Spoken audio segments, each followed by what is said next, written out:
I believe essay. I believe everyone deserves to be looked at and treated like anyone else in the world. Being treated differently from others because of a disability or race shouldn't be acceptable. We are all human and all deserve to be treated and looked at as one. I know the pain and devastation that can happen when you are not treated the same as others around you. I fight the battle of anxiety and panic attacks everywhere I go. I hide it from everyone because once someone sees you turn bright red and start crying and can't breathe, it changes their opinion about you. This has been proven to me when I was in public school.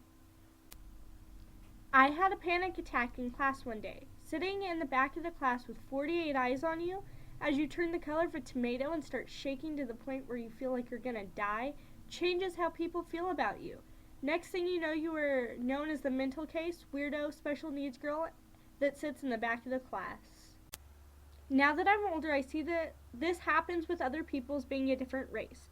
Just because someone looks different doesn't mean their treatment should be different from another.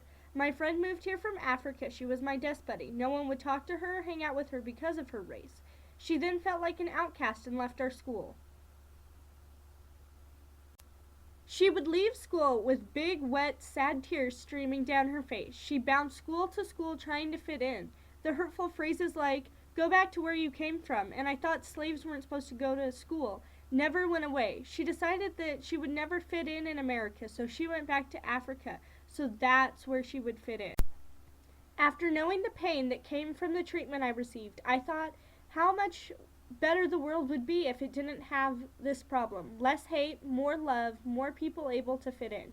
Everyone can feel like they are equal part of the world. Kids can be happier coming home from school without bullies.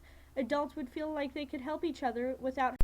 Lastly, neighbors being able to act like neighbors and not bullies. These events happen all the time and have happened in the past. We still treat people differently even after we know the hurt that has come from it. I am hoping that in the future we will treat each other equally and see what happens to the world around us. Created using Powtoon.